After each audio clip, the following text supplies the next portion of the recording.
love to welcome my panelists up onto the stage. And I'll just track their order. So here comes Sarge Sargent and Dallas Lawrence of Telly, David Grant of Favored.live, and Bryan Moore of TalkShopLive. I'm so happy to be here. I've got a great panel here, really some very heavy hitters. I'm intimidated by the talent I have on stage. I don't normally do this, but I think I'm going to go down the line and just have each of you talk a little bit about your backgrounds. And I'm going to start with you, Sarge, and some of your time at Disney. Just give the audience a feel for what you do and what your background is. If that microphone is on. Check. Yeah. So I am the former Director of Technical Operations for the Disney ad platform. I was at Disney about 4 years, running an operations team that cared and fed the ad tech or the ad products that delivered ads across all Disney. That's digital as well as display. Before that, I was at Peacock. I was on the live video engineering team, the launch team for Peacock.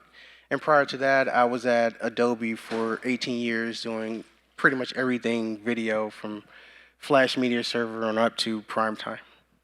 Awesome. And next is Dallas Lawrence, who is quite a star, I have to say. 7 years working for the president, crisis communications. He's got a book called Communicating Under Pressure. And today he's, I think, Chief Strategy Officer, if that's the right term, for Telly, one of the boldest new ventures. You guys, how many hands, by show of hands, how many people know what the Telly is? All right, very good. How many have a Telly? No. How many want one? How many want one? I can get you one. Yeah. You Put know those a guy. hands up. You know a guy. We got a wait list of 1 million and thousands of TVs shipping, so we're really excited to hear a little more from Dallas. Dallas, why don't you tell us a little bit about what you're working on at Telly and what you're most excited about? Yeah, I mean, you've done a better job than I could have done. So Telly, we're the first dual screen TV to hit the market. The whole value proposition was this belief that every TV sold today is already selling your data as a consumer for advertising. We put that up front and told the consumer, why don't you share in the value exchange? Share a lot about yourself and your household. In exchange, get a free state-of-the-art, 55-inch 4K HDR QLED TV for free. And so consumers embrace that model. They tell us an awful lot about themselves, their household, their likes. We utilize that to build, I think, the most powerful data and advertising business the market has ever seen for television, for sure. And that second screen enables us to really drive a lot of the type of performant advertising beyond 30-second advertising that we used to see in digital. So you get all of the performance capabilities, the data, the targeting, but the power of being on the biggest screen in the home. Awesome. And then David Grant is next, Favored.live. And David, you too have an incredible background in entertainment. Just give us a quick bite of your history in the business. Most importantly, I'm on the wait list for Telly TV. Not anymore. TV's coming. So I used to run Fox TV Studios. I was the president of the studio.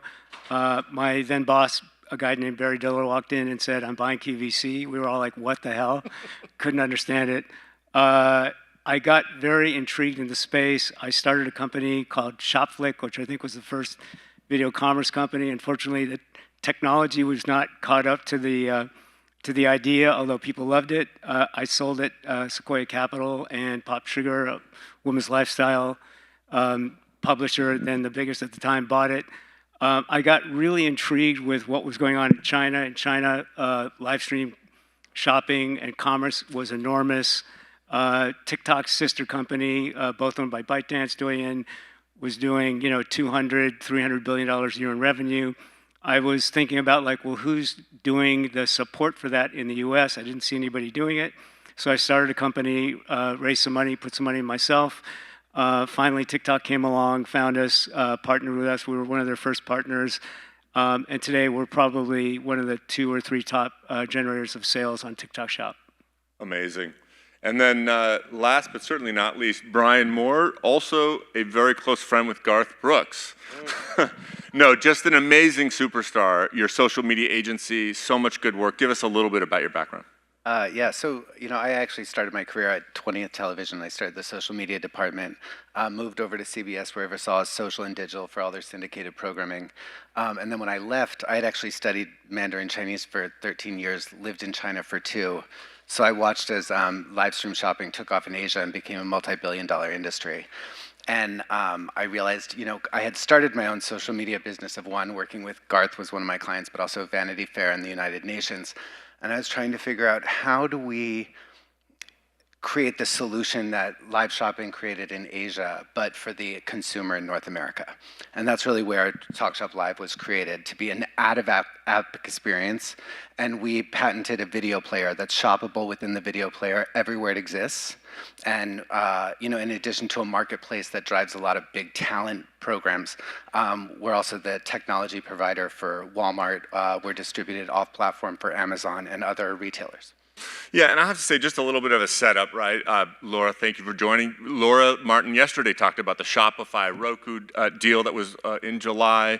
LG has some research on Shoppable TV. I've been in the business for a long time. I'm just going to say it so we can just get it out of the way. Jennifer Aniston sweater.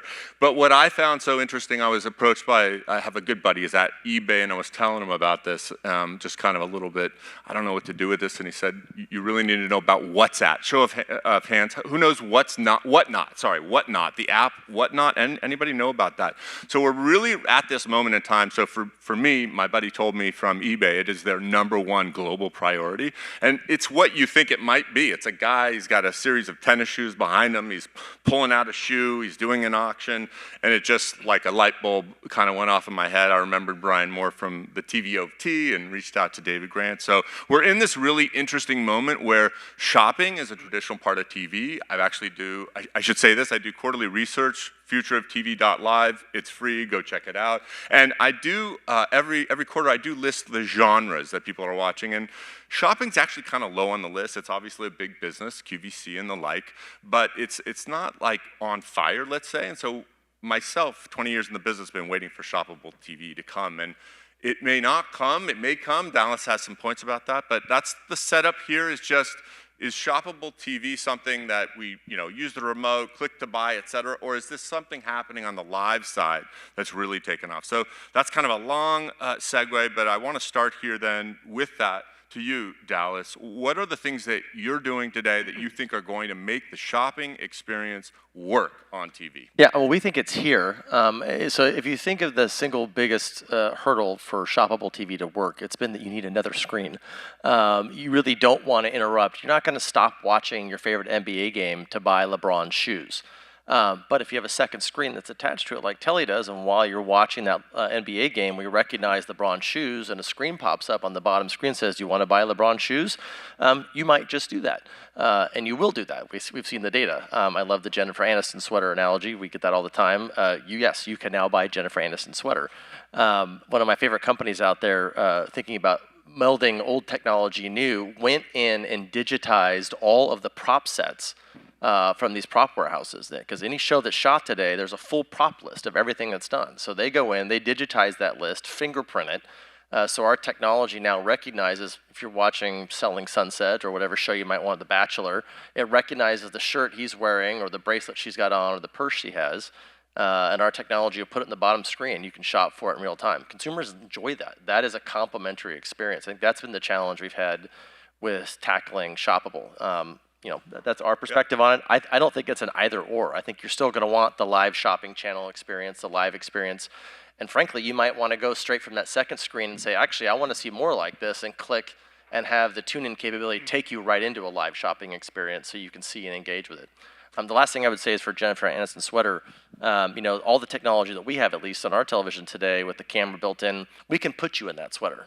So with, once in 30 seconds, we can take a picture of you and show you what that sweater looks like on you. So you're getting the full 360 experience without ever leaving the couch.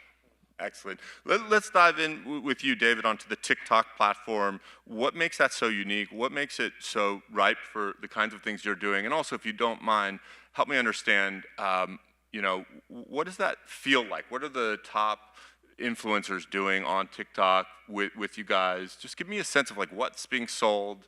What's the experience like? Well, for starters, it's a whole flywheel. TikTok built this very friction-free environment, and as you guys know, for e-commerce, friction or reducing or eliminating friction is a key to high conversion. And finding people when they're in a shopping mindset is a key to high conversion. There's this Jennifer Aniston sweater myth that goes around. I was around for the Jennifer Aniston sweater deals, and what I found was, or later when I started my own company, is are people in a shopping mindset or in a sit back and be entertained mindset?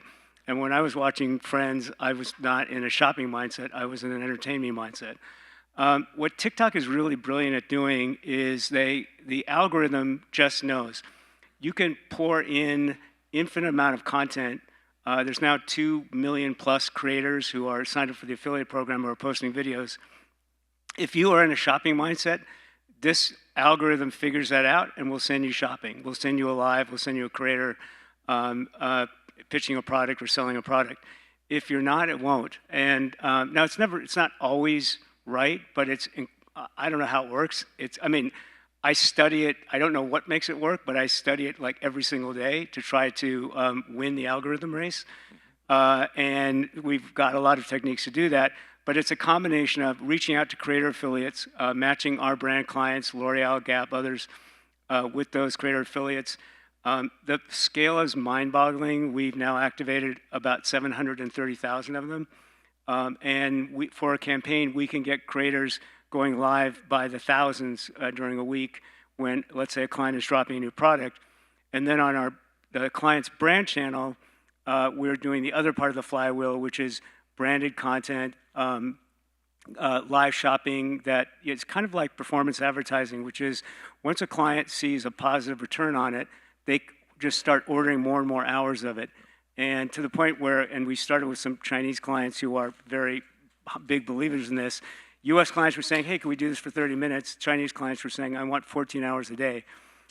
So we're trying to sort of settle somewhere without burning everybody out. But it's the theory behind it that works in China does work on TikTok in the US, which is once you find that sweet spot, once you get the algorithm saying you're efficient, you're cycling in, it's 170 million, potential consumers in and out. You can go on pretty much perpetually as long as you keep the algorithm happy. So it's a really fascinating platform. Let's dive a little bit into something you were telling me about, which I thought was very unique, is the idea that these are almost sales associates, and one of the key interactive features are like, hey, show that one again, or asking people, right, during the live stream. Tell me a little more about that type of an experience, because you become almost an extension of a sales associate as opposed to a creator, although I know you have both of those models. For the brand channel in particular, we think of it as the gap between, or bridging the gap between an IRL experience being in a store and a video experience. And that's, with chat. We have proprietary software and hardware we've built. It's pretty great. It started off not so great, but now it's really good. Where we have very trained producers. They're monitoring what people are saying. They're answering questions. If someone says, hey, show me the blue one again, they can show you the blue one. When someone purchases, provided it's not going too fast, we can't do it for everybody, but we give them props for purchasing. We sometimes write their name and put it up on a wall. It's a very interactive experience. And actually the most interesting thing I found is fans of the brand will come on and hang out, and they will sell it to other people in the chat. And they'll start having their own conversations. So the interactivity of it is a key part of it. Bryan, actually, I want you to address that first, but I also just want to tee you up for your recent event with Dolly Parton. She's going live. It's going to be syndicated. First of all, you're powering all of Walmart Live. I should be letting you talk about this, right? Just you. But it's complicated. So set that up for us. Is exactly what's happening. Kind of to the point that David was talking about. Like, I think the consumer has evolved, right? And it's all about meeting the customer where they're consuming content and cutting that friction and path to purchase. And so what we developed was a technology that allows it not only to live on a domain, but be distributed across multiple publisher domains, multiple social platforms, viewable and shoppable everywhere you are, right? Because, at this point in time, people will not engage if there's so much friction, right? They won't go. And so, as a case study, and actually she came on, but Dolly Parton's been on for her past 7 launches, right? And, on her last one, she came on and she was selling her cookbook. And she did it with Trisha Yearwood. And it was on dollyparton.com, trishayearwood.com. Then it was also syndicated across todayshow.com, goodhousekeeping.com, Trisha's Facebook page, Dolly's Facebook page, Trisha's Instagram, Dolly's Instagram. So everyone could watch it wherever they were consuming content. And she was able to sell 3 times what she sold on a traditional television home shopping network within a 30-minute show. And so that was where kind of like our gateway categories were books and music, where a lot of artists and a lot of talent were coming on, and they were selling between 25 to 50% of their first week sales. And what we realized is, in addition to being able to distribute the content to meet customers where they are, the other thing we need to do is really collect the data, right? So that we're tracking 220 data interactions within the video player everywhere it exists. So people know what are the highest converting moments of the show, what are the most engaged moments of the show. So then those can be taken as clip cut downs to then be distributed and shoppable after the actual live event. Because to David's point, these algorithms are so critical and so important to people's success. But if you look at back what happened with publishers back in the early 2000s, in their relationship with Meta, they drove all of their audiences to Meta, and then all of a sudden they had no traffic on their domains. And I think what we've come to is a point in time where, whether you're a creator, whether you're a brand, whether you're a retailer, you don't want to be dependent on one single social platform, right? Because they can change their algorithm, they can no longer exist. And I think that by creating a technology that allows people to distribute their content to multiple places and be able to track it and make it shoppable is really what is kind of the future of connecting the retail and media landscapes. And I think your history shows, like, we're at a moment in time where a lot of your brands and creators, they know this, right? They really don't want to be dependent on one platform. I think you made a point to me, you said one platform is a tactic and multiple is a strategy, right? And part yeah, of and I think, it's one of those things where you look at every single creator is a business, right? And so for them, if the algorithm of their one platform changes, they're in trouble. And so I think they've all realized, and I think, kind of as everything was happening with the future of TikTok being in question, I think what it also did was made a lot of brands who have found so much success on TikTok also say to themselves, wait, if that goes away, what is my bigger strategy, right? Because just going on one platform is a tactic for me, but to have a strategy, I need to be able to drive what is the future of video commerce for my brand, or if I'm a creator, what is the future of video commerce for me? So I'll pass this to you, Dallas. We talked a little bit about the creator and YouTube. I think you guys are looking at some interesting things with YouTube creators on the Telly. Tell us about that. I mean, I would say a couple things just to step back. One of the things that I find fascinating is the algorithms are important, but we also, if you look at human behavior, it's fascinating what we see. So training a human to make a purchase on their television is a completely new path to purchase for the human mind. They're not used to that. We kind of got them accustomed to taking out their phone and trying to grab the screenshot of the QR code to make something, but that never really worked because it's on for 6 seconds and it's gone. But what we're seeing, which is fascinating, is the more times an individual household is presented with the shoppable moment on TV, the more likely that household is to click on it for the first time. The household that clicks on it for the first time is more likely to click on it a second, third, fourth, and fifth time. Because we've now trained the behavior that there's more that you can do with this huge, you have a 55-inch screen in your house. It really is, for most people, the dumbest screen in their home. Your refrigerator is probably smarter than your TV. And that is astonishing.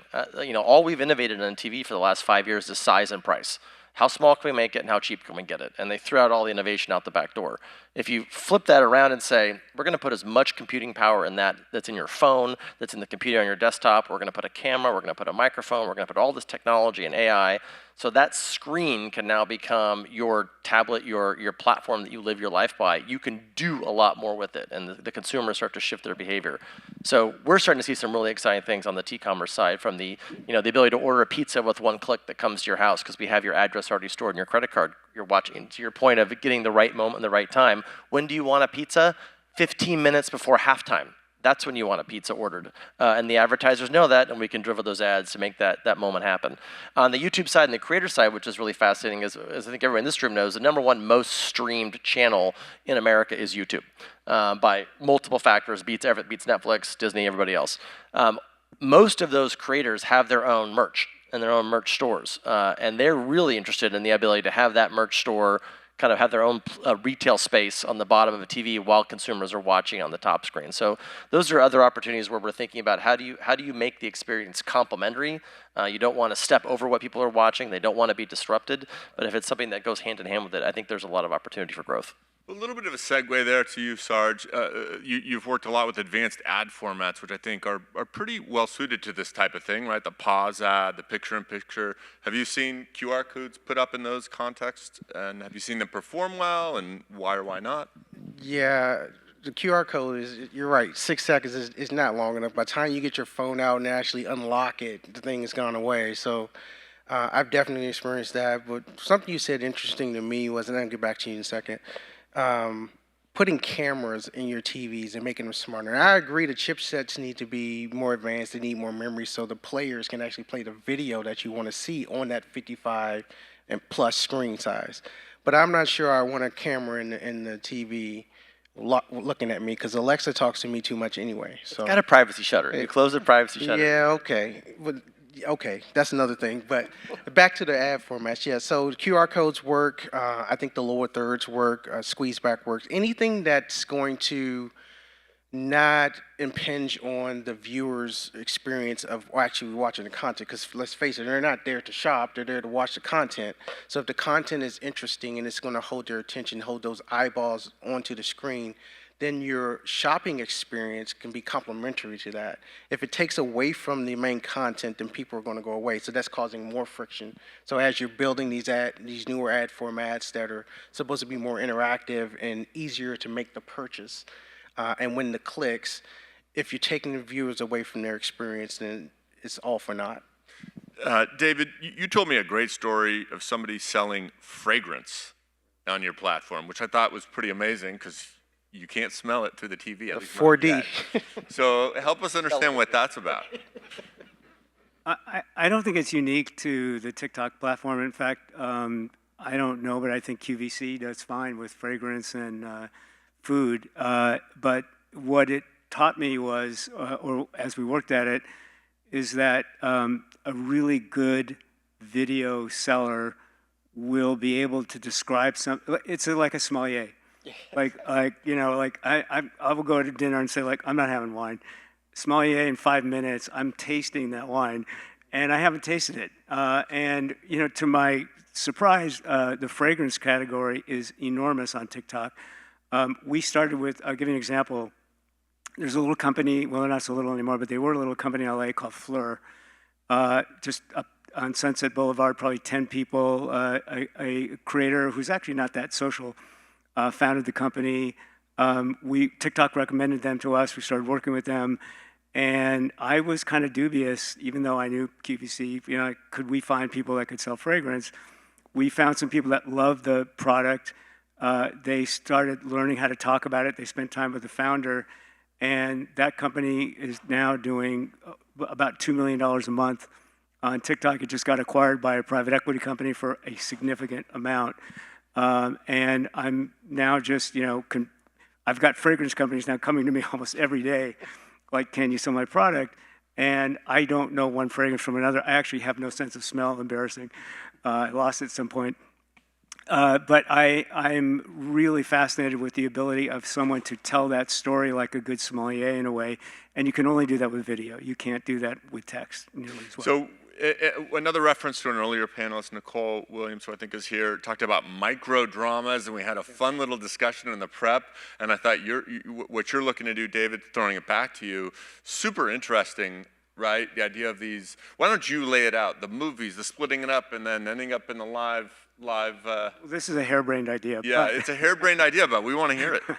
That's what we do here. I mean, I did run a studio, so I did do a lot of scripted shows from 6 Feet Under to The Shield and all that. So I still have that like desire. There's this whole world in China. Again, I'm a big student of I don't speak it like you. I wish I did. Mandarin, but there's this world of micro dramas in China, enormous business starting to really take off in the U.S., and that is producing 90-second, maybe 2-minute episodes in a very soap style, and then having those connect with a cliffhanger, an irresistible cliffhanger, like, did she sleep with him? Did she steal his whatever? And they're very addictive. They're really fun. They're just totally over the top. And one of the big trends on TikTok, we have now a number of clients, surprisingly successful. Again, I don't,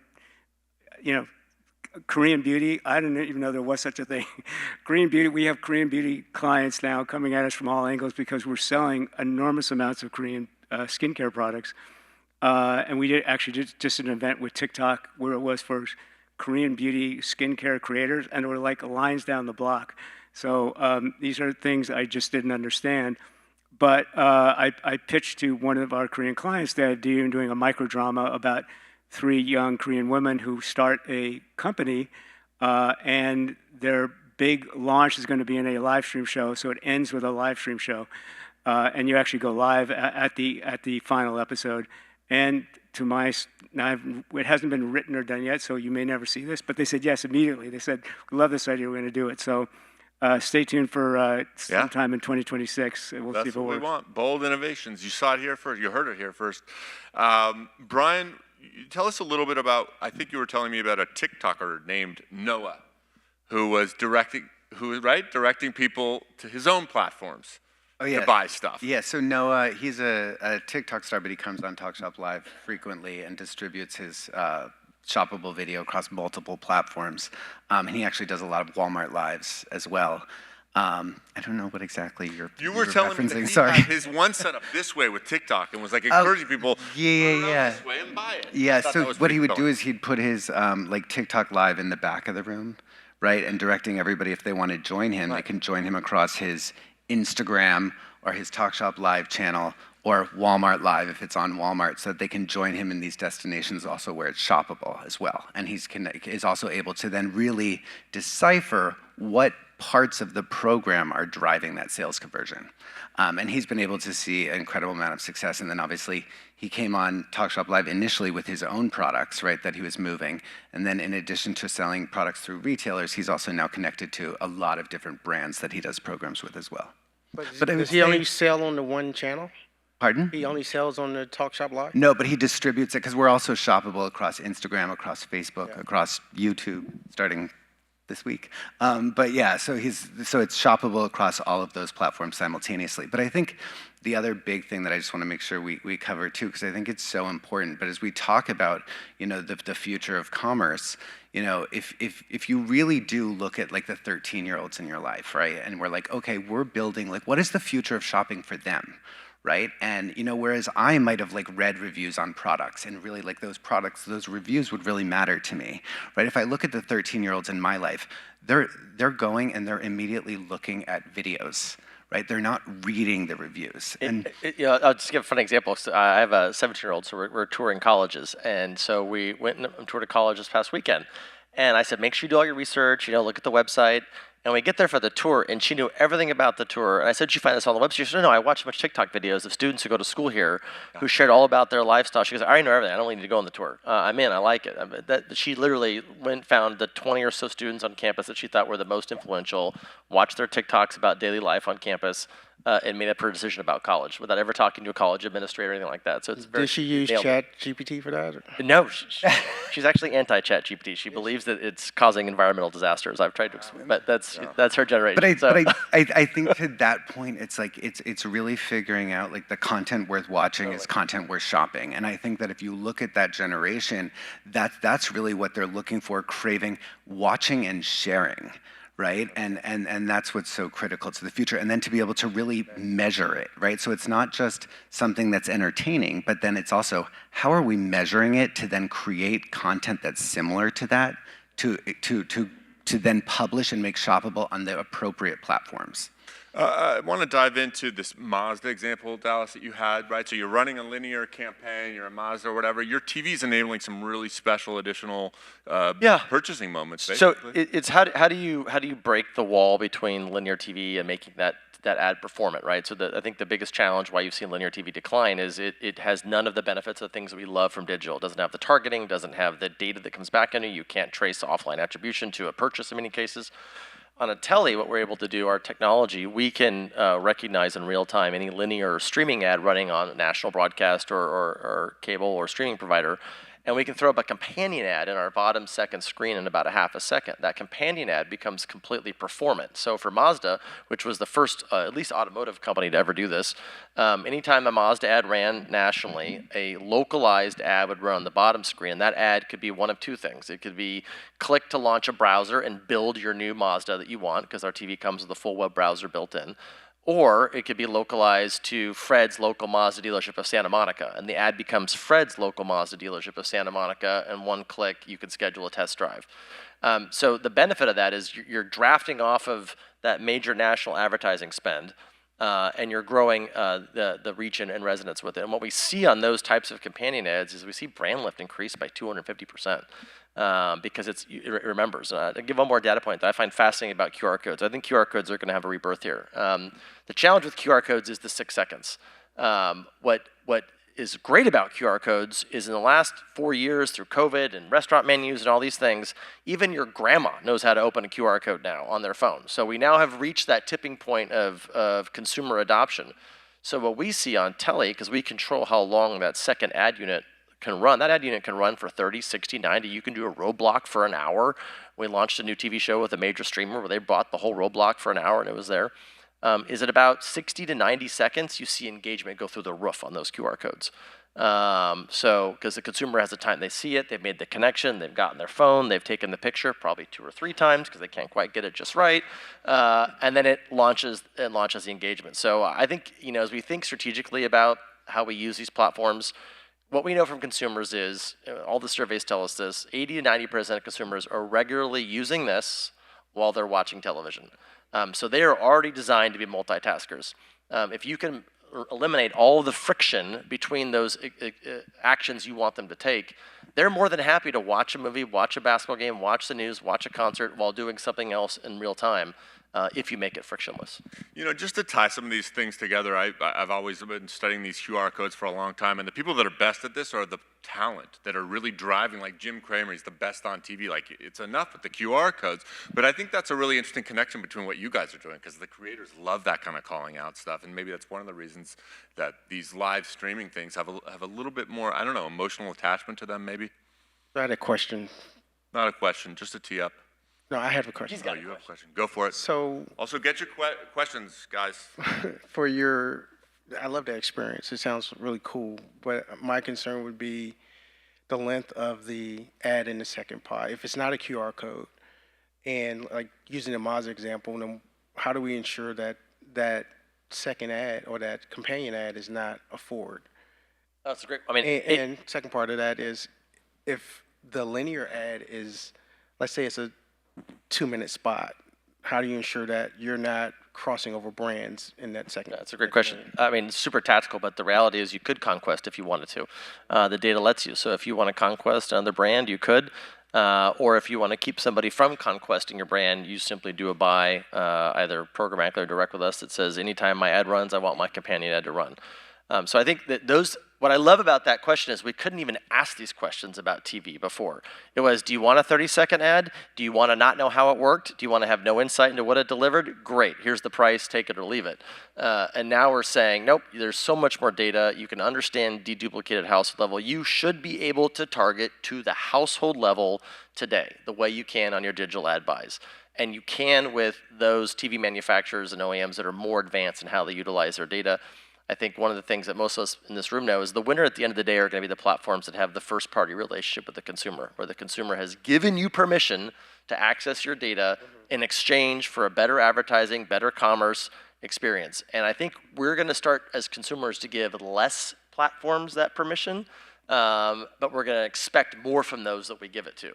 We're not going to want a crappy advertising experience. We're not going to want to be bombarded with irrelevant information. It's going to be a value exchange where I say, I'm going to give you a lot because I know you're probably going to take it anyways.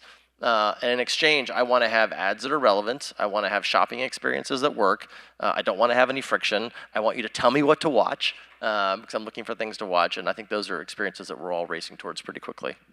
I think we have a question. Do we have a question in the audience? Go ahead, Laura.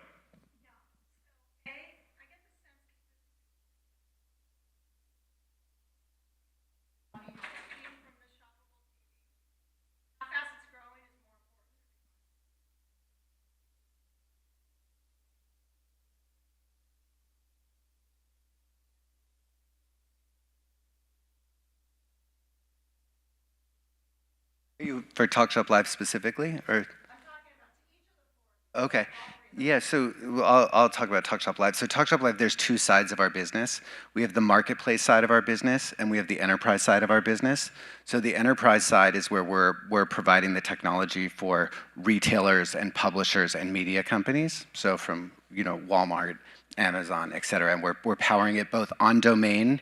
We have SDKs that power it in-app, and then distributed to distribute off-platform, as well as creating the branded content based on the data that we have. And then on our marketplace side of the business, TalkShopLive serves as the merchant of record for products where we have a developer API that plugs directly into the fulfillment centers. And then we also have any seller who wants to go live can also come, and we will take a percentage of items sold. Go. Whatnot surpassed $3 billion in 2024 gross value. $3 billion. Sorry, what? There's a startup called Whatnot, right? They're kind of leading this space. I got 4 guys on stage. Can't they? $3 billion. Revenue? Are you guys, anybody at $3 billion? No. Not yet. But their father, but Whatnot's $3 billion. That's the number I have. Anybody else want to release numbers? No. Can you release growth rates? I mean, I could. So we have a very simple business model. It's fees and commissions, so one thing that's just very, very different. So for TV people, this is weird, but we created a production platform that uses pro quality cameras, software, the whole setup. The cost is about, I don't know, 1/100th of maybe what QVC would spend on it, maybe less than that. So people actually order hours from us on an ROI. It's almost like buying advertising. Once you get to a positive ROI on a per hour basis, you would just buy more, and you could set what your ROI is. So if your ROI is 2 or 3 or 5, when we achieve that ROI, we just increase hours. And I'm happy to share scale with you with regards to, like, I won't share revenue numbers, but to put it in perspective, we do a lot in books and music. We're kind of our gateway categories. And I would say many authors who come on, we deliver between 25 and 50% of their first week sales, counting for the New York Times bestseller list. So when you talk about in terms of scale, in terms of how much product people can move from video commerce and live stream shopping, they can move an incredible amount of product. And I'm sure with TikTok Shop. I'll add just for context. So one thing that we've gotten good at that's really interesting to me is getting new brands launched, and TikTok is great for discovery and awareness. So I would love to have Dolly Parton, but we have a lot of clients that no one's ever heard of.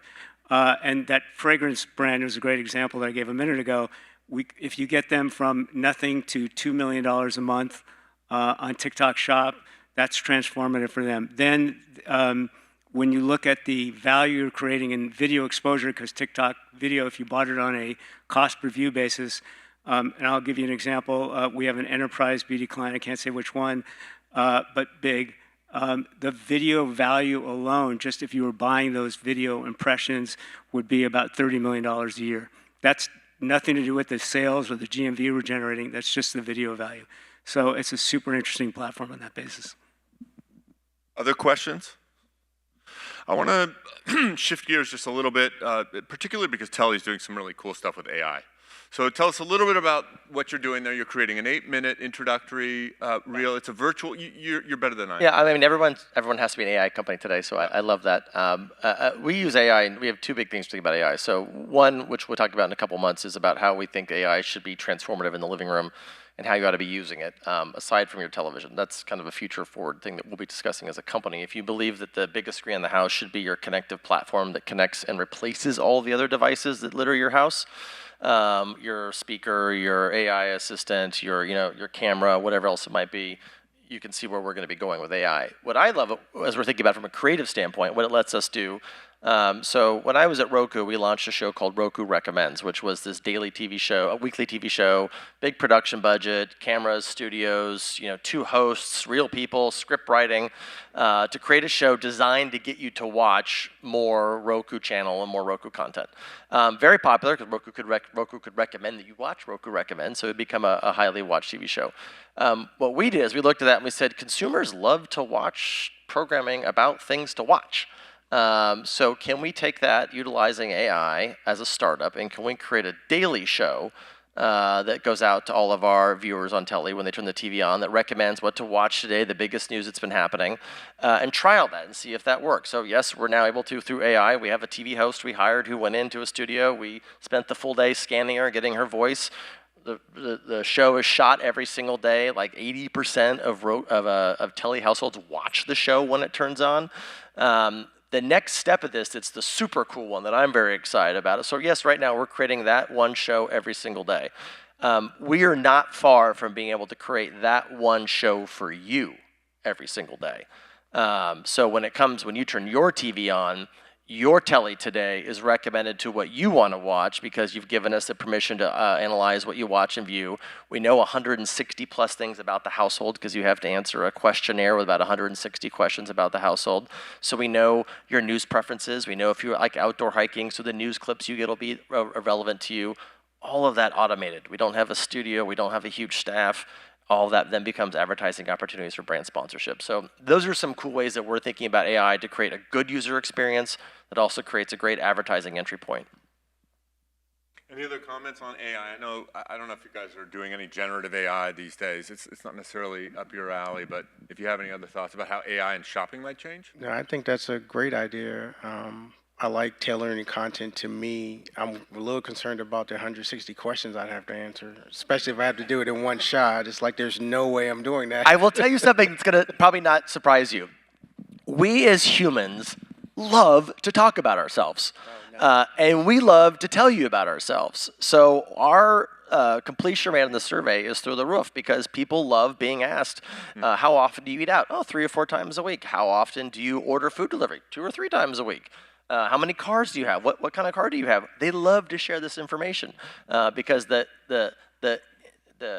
value exchange that you're doing in exchange for that is you say, great. If you don't like to ever eat out, we are probably not going to show you an Uber Eats ad. But if you do like to eat out and like to have food delivered, you might get an Uber Eats ad with a $5 discount code. And then you begin to see the value exchange and how they want to lean into that experience a little bit more. I have a question.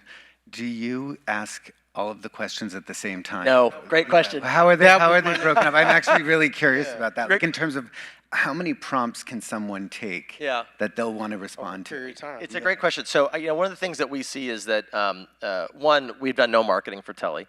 So it's a completely viral sensation. What we love is every time somebody gets a TV, they recommend on average 2.5 people. I've not yet met a half a person, but that's what our numbers are, 2.5 people. So it becomes self-fulfilling. Because you want your grandma, you want your cousin, you want your brother, you want your neighbor to have a Telly because of all the connective features we build into the TV. So also because of our model, we have to be the most privacy compliant out there in the market. So we have 3 privacy check-ins when you order a Telly. The first is when you sign up for it. That's when you answer the first 100 or so questions. You opt in, you say, put me on the wait list. Then we refresh a chunk of those questions when your number gets called and you're ready to schedule your delivery. And then you, again, opt in and say, yes, I agree to the privacy agreement, so it's going to come. Then we send you the TV to your house. And then the third time, when you power on the TV, you opt in for a final time.